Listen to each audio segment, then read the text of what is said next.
with your new friend Ty. Hey guys, welcome back to the Tea Party Podcast. It's a podcast where you find new friends and new music.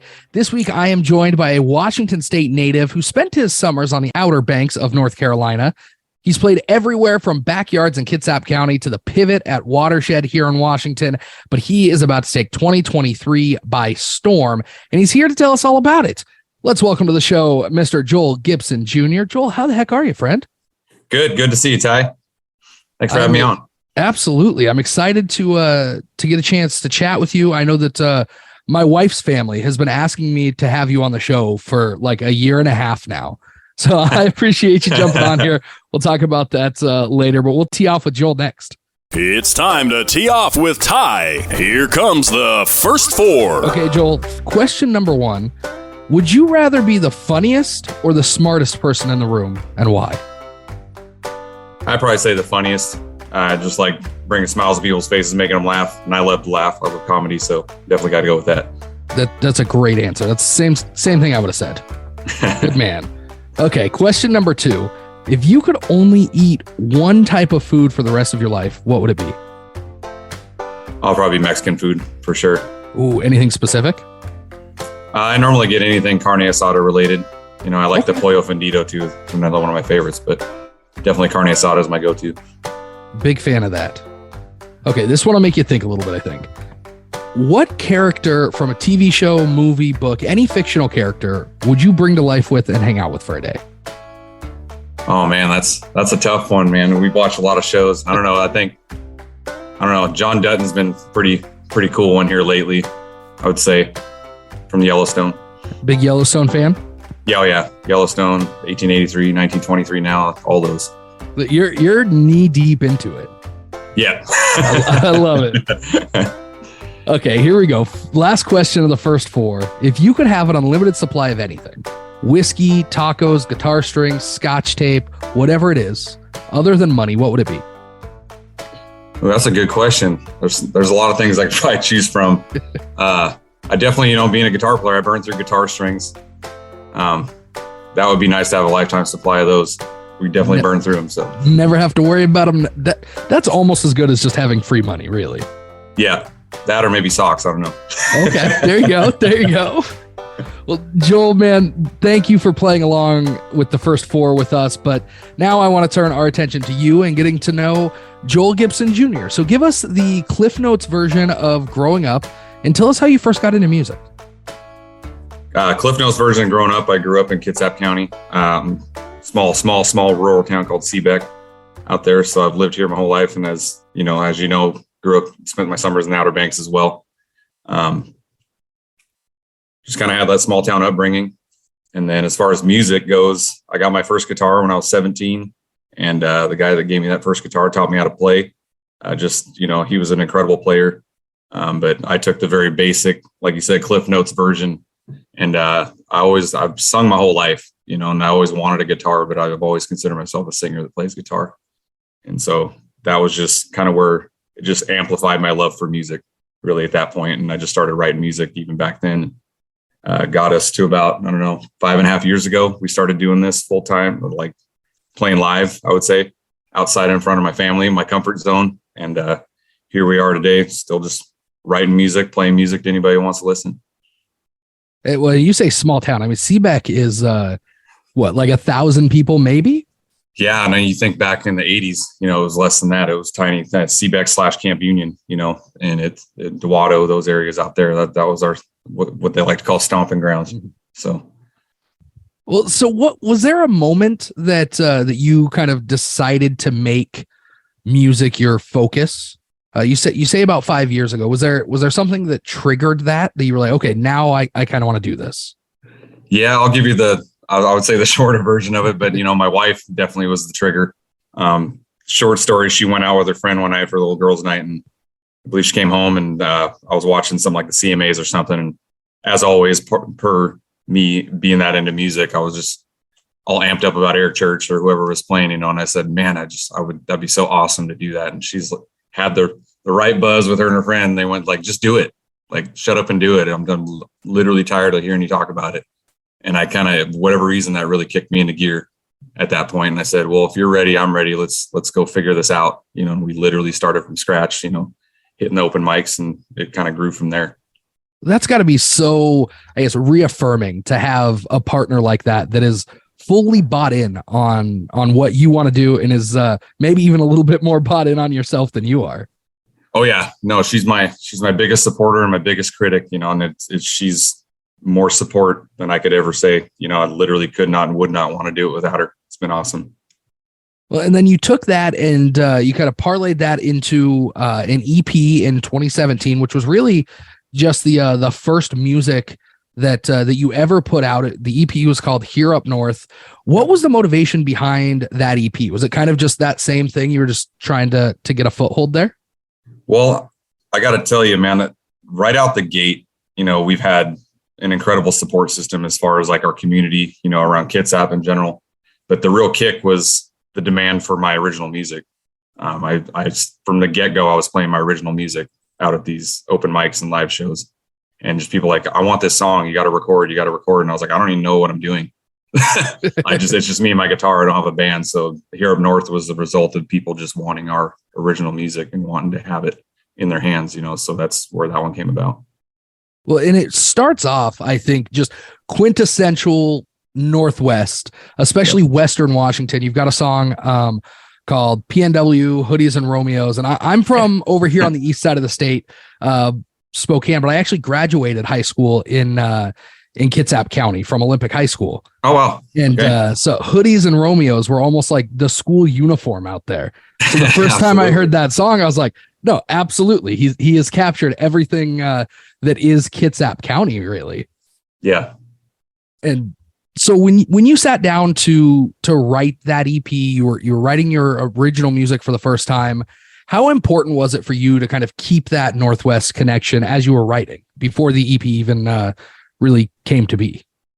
I would say I really like to be authentic, in who I am and what I try and put out. And that music and anything I write is really a result of what I like to say, what I know or what I hear, what I'm inspired by. I don't just sit down to like write a song. I kind of tend to write when I'm more inspired or have an idea, so that's really my basis for anything I write, is just come across as genuine and authentic and whatever I put out, whether it's autobiographical or partially, or like I said, a story I heard from somebody else. Well, it seems like that's really kind of resonated with your fan base. From that EP, you were able to kind of really build up that loyal fan base, not just in Kitsap County, not just in Washington, but kind of around the Northwest. And then in 2019, you put out a self-titled album, and that really kind of started getting some attention from a local radio station over there. What was it like the first time that you got that attention from a radio station, especially in a market like Seattle? Yeah, I mean, it's something you don't forget. I would say the first real station, I would say, was 94.9 The Wolf down in Tri-Cities down there in Kennewick.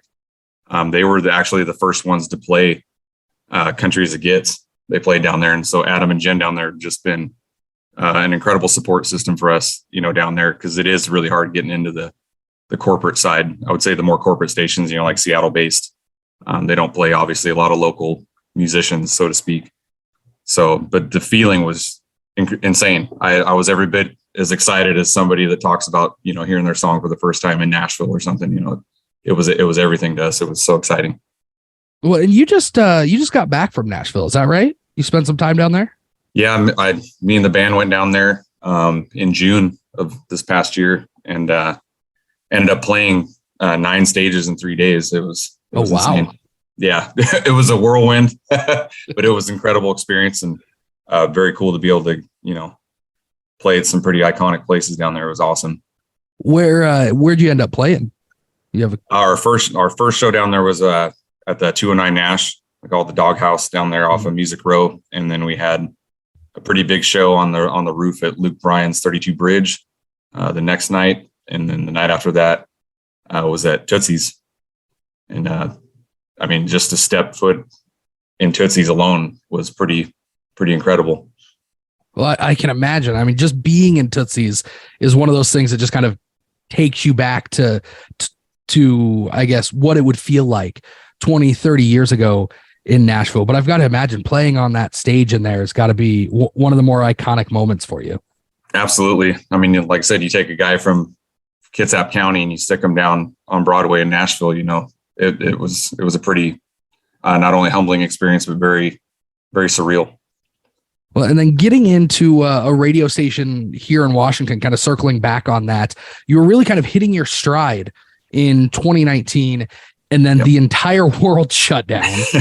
And as a musician who was just kind of trying to make their way right away, what was going through your mind that first time that you realized that, hey, maybe this wasn't going to be just a 2-week shutdown?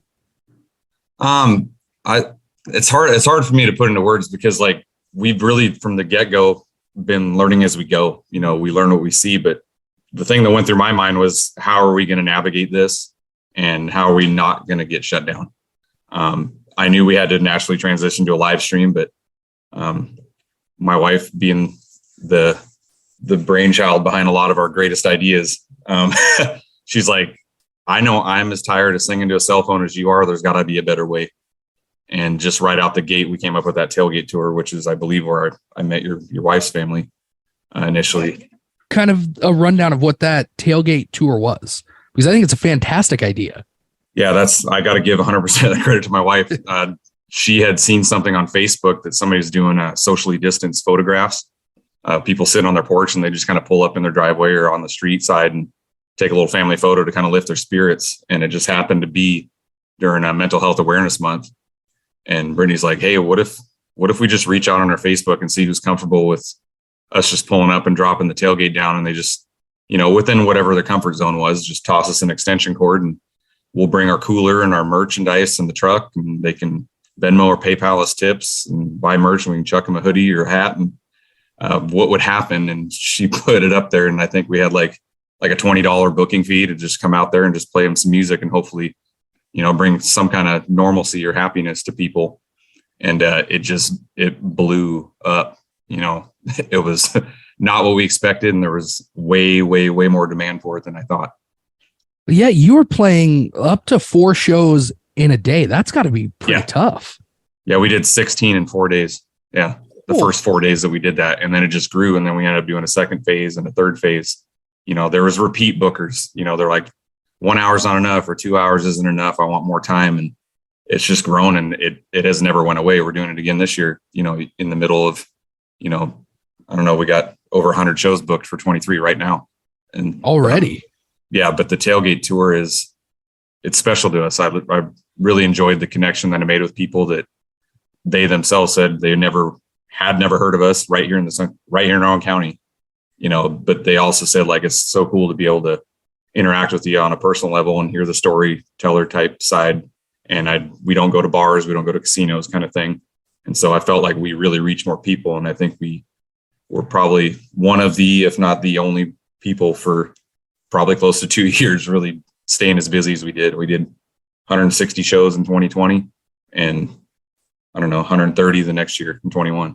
That's pretty incredible for as locked down as Washington State was, for you to still be able to get out there and build that fan base, really kind of in the infancy of your career. And then not only that, the Tailgate tour won some awards as well. What was that like, being recognized by the Central Kitsap community yourself? It was, I guess for lack of a better term, it was validation, that they had enjoyed it as much as we did.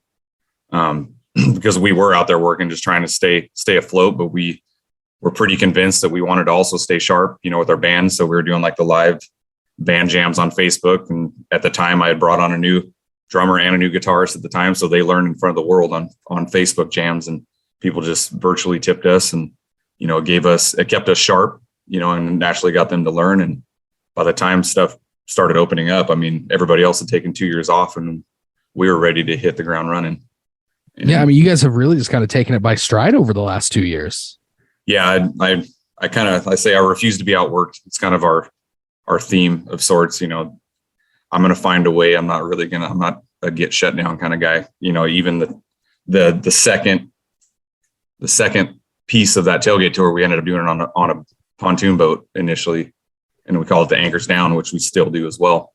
And so we kind of took the Tailgate tour and brought it out to the boats once they kind of had, they let everybody gather for outdoor gatherings and stuff like that. And the second that hit in the summer, I mean, people were ready to get outside. That's typically when people are going to, outdoor concerts and watersheds and stuff like that. And we just kind of capitalized on that too. And that's grown exponentially, and we're still out doing it.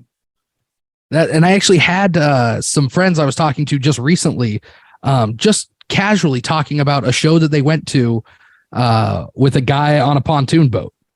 So I'm going to guess that was probably your show out there. I'm going to claim that. That's got to be me. There's not a lot of guys out there. There's not a lot of guys. That's a good idea. People can take it. It's cool. Yeah. But you talk about not letting any grass grow below your feet kind of throughout the entire pandemic, playing up to 4 shows a day. And as somebody who gets on stage for various reasons, that adrenaline rush is sort of like nothing else. So when you're out there playing 4 shows a day, you've got these immense highs and then these lows in between shows. How tough was that for you to kind of manage, or was it tough at all? Were you able to just kind of roll with it?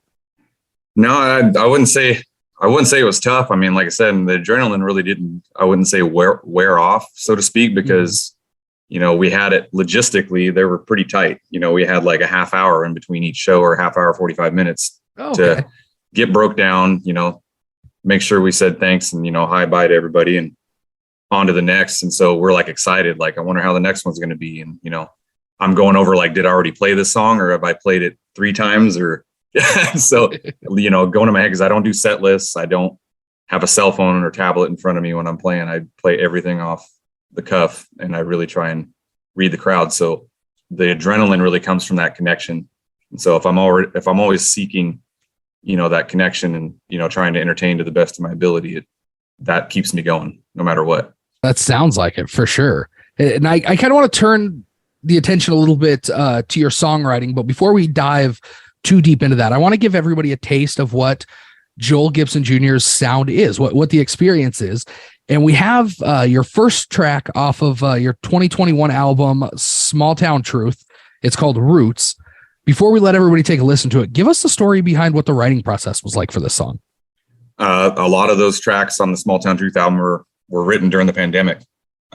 And then actually trying to record it during the pandemic was no easy feat either at a legit studio, with the requirements and stuff. But writing those songs, they came from my experiences over the previous couple years, and really tapping into, I would say, raw emotion, missing certain things, and then, talking about what I know. Well, here, let's let everybody take a listen to it. This one's called Roots by Joel Gibson Jr.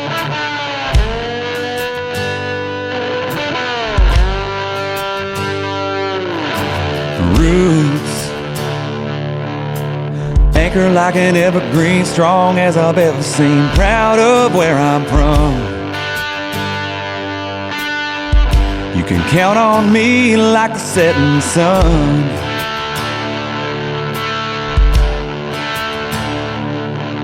Like an old Ford truck with a 302. Roots.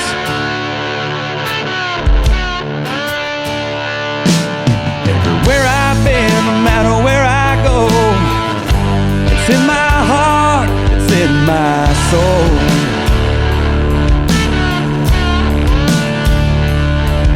Where I crashed and burned, where I learned to grow, it's a love like I've never known.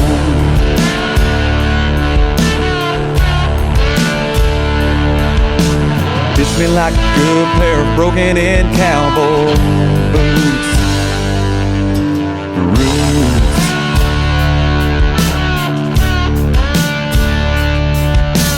Roots. Keep you on the ground, lift you up when you're down, and when you feel like you're all alone. Just close your eyes and think of home.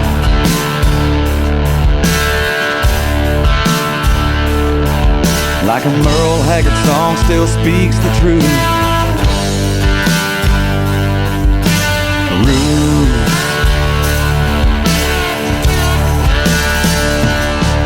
Everywhere I've been, no matter where I go, it's in my heart, it's in my soul.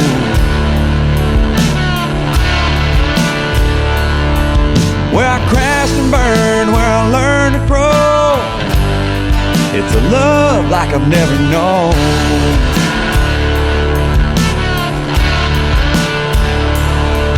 Like an old Ford truck with a 302. Like a Merle Haggard song still speaks the truth. Fits me like a good pair of broken-in cowboy boots.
Roots. By Joel Gibson Jr. And Joel, you put out that album, Small Town Truth, in 2021. You talked about kind of how tough it was to record during the pandemic.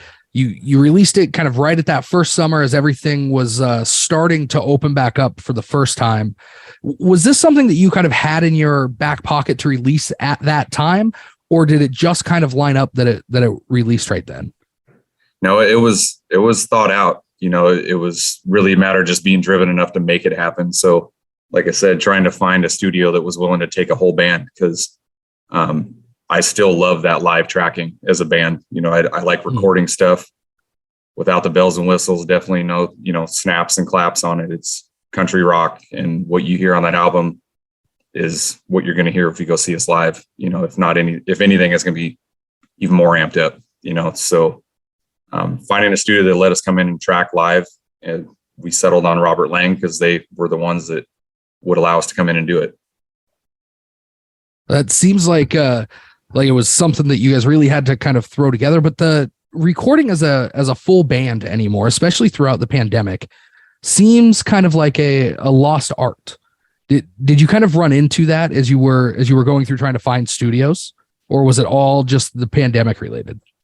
I would say there was I think there was a couple we reached out to that were like, hey, you can come in and track individually and put it together. I was like, no, I'm not doing that, because even the previous album, we tracked live, and the next one I do will be the same. But yes, there was some apprehension where the industry, I feel, has changed to where they just, people send tracks back and forth and they build a song or, build an album. And I love that connection with the musicians and capturing that raw energy, I think you can feel that in a recording. But that's for sure. And if you're out there, go find the album Small Town Truth. It's absolutely phenomenal. And you can hear that it was tracked different than some of the other albums that have come out over the last couple of years. So if you're out there listening, go find it out. We have another song coming up from that album as well. But Joel, I want to talk about your songwriting a little bit. You touched on it kind of off the top, but are you one of those guys that has to schedule time to sit down and write, or does it happen a little bit more organically? No, I definitely don't do the scheduling. I write when I'm inspired, kind of. Naturally, when we recorded that last album, I knew I had to kick it into gear and really go through my songbook and see if there was anything I wanted to put on that album. But as far as when I write, I write stuff. Typically, naturally, I bounce my first ideas off my wife. She's going to be the first one to let me know if it's decent or what I should work on. But as far as writing, I'm going to write, what I know and from the heart. So do you have a process when you write, as far as, do you start with a lyric or a melody, or is it a title, or does it kind of vary by song and session? It definitely varies. I tend to definitely write off of melody, whatever that tempo, or whatever the key that I'm in kind of makes me feel. Sometimes you'll write or start playing something, it's like, man, this kind of feels like a driving song, or this melody is more party, or this one's sad, and sometimes, a lot of times, the hook will come to me. even if it's one line, and then I try to build it from there, whether I finish the hook or I jump into a verse. Well, we have another song for everybody here. Again, this one off of your most recent album. This one's called Fire. Tell us how this song came about. That's 100% my wife's idea. I thought I had all. Sometimes tracks. Those are the best. Absolutely. In my world, they're almost always the best. That particular song was the last one we wrote before we went in the studio, because I thought I knew exactly what track lists were on there. We had them all, rehearsed up, ready to go in there and track. And she's like, "You have no love songs on this album." And that's not going to happen, because the previous album we had Fine Wine, and which is still one of our popular ones. And now Fire is like probably our most popular song outside of Damn Sure for me. But Fire came from that necessity to write a love song, and came together really quickly between me and my wife when we wrote it. I was really happy how it turned out. We got a heck of a love song here. Let's let everybody take a listen to it. This one's called Fire by Joel Gibson Jr.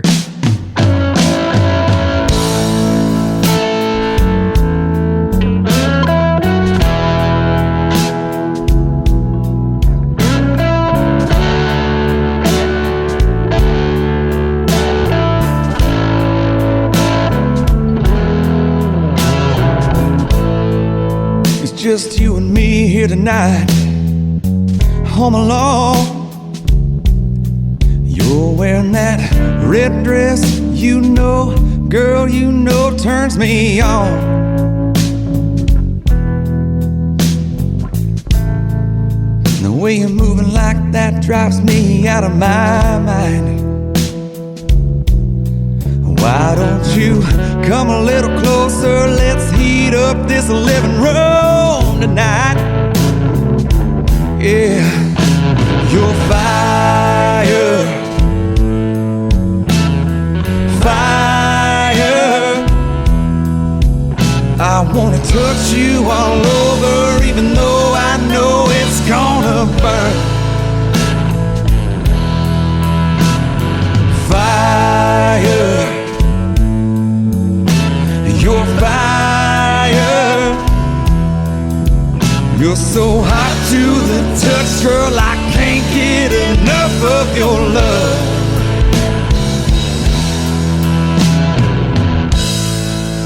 Now you're leaning close and your dress falls to the floor. Nothing between us but the night. I'm holding you tight and won't let go.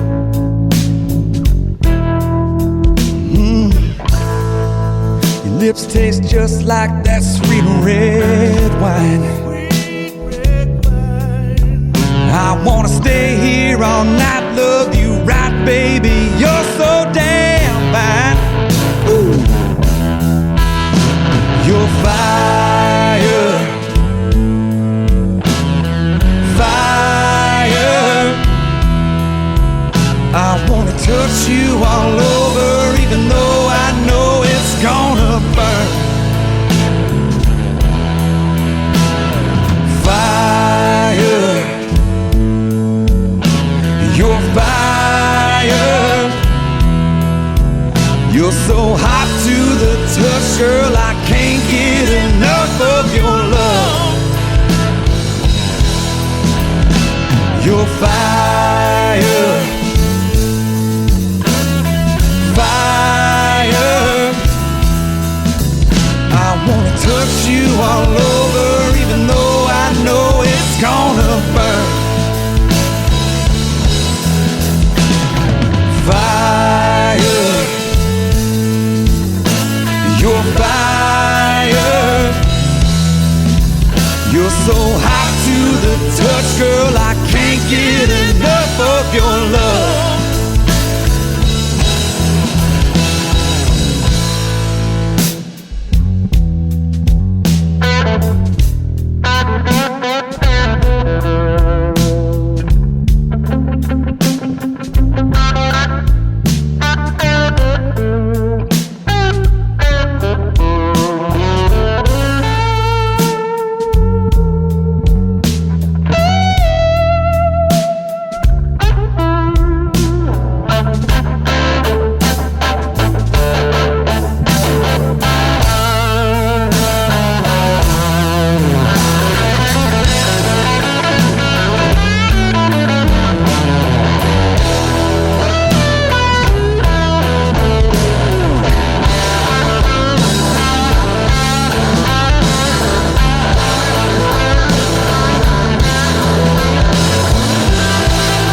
And that was Fire by Joel Gibson Jr.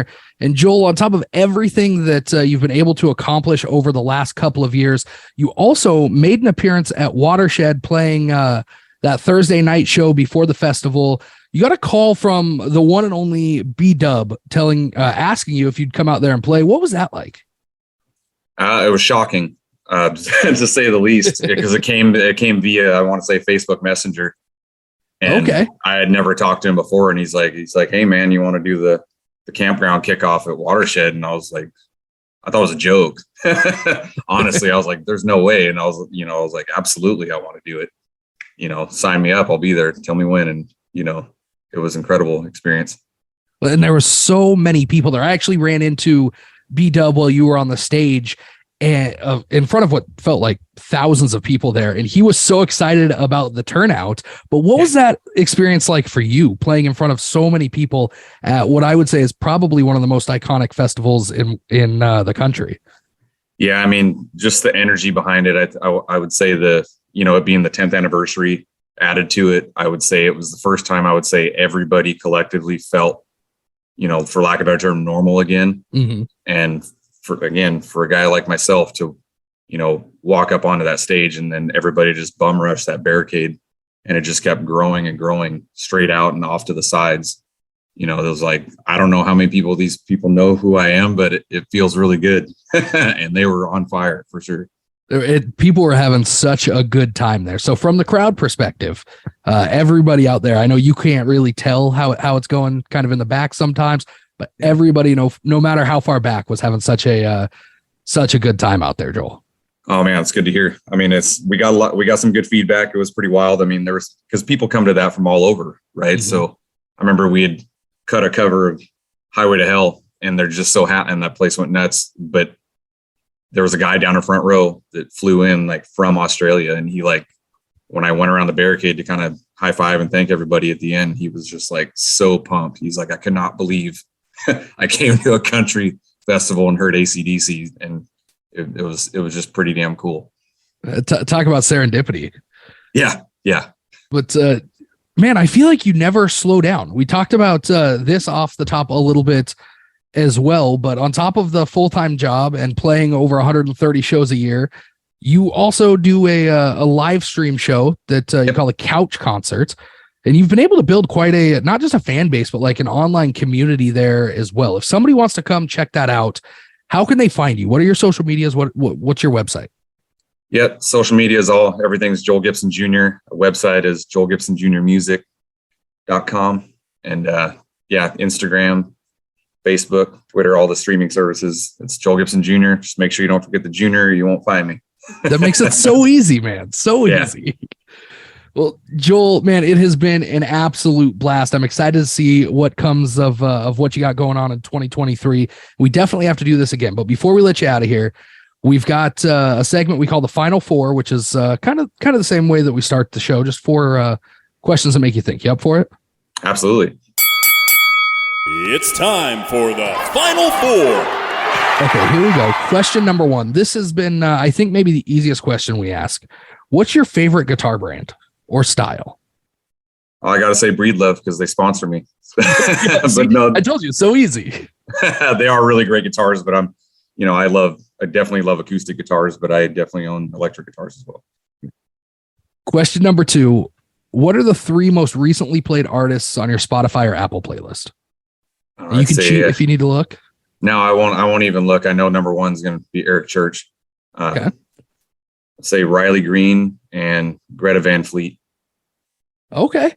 Greta Van Fleet, kind of a curveball in there. Yeah, definitely. I'm more eclectic than most people know. I listen to all kinds of stuff, but when I get on a kick, I'm obsessed with it. Well, you talk about Eric Church. I assume that he's at the top because he just announced his Outsiders Revival tour. I saw that you got tickets to that. Absolutely. Fantastic time.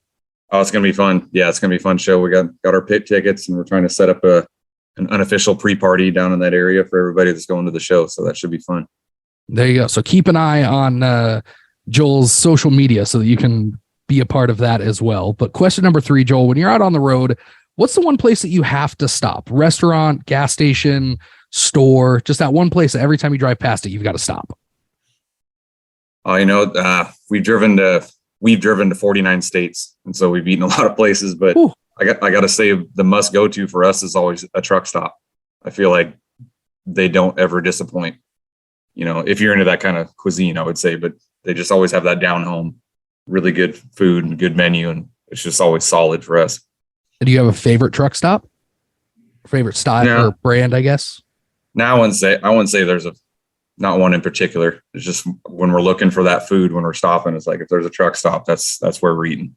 There's a whole group of people yelling Buc-ee's at their phone right now. I'm sure. And we've eaten there too. It's a great place. I mean, we played at Jubit's before at their truck stop too, and those are awesome too.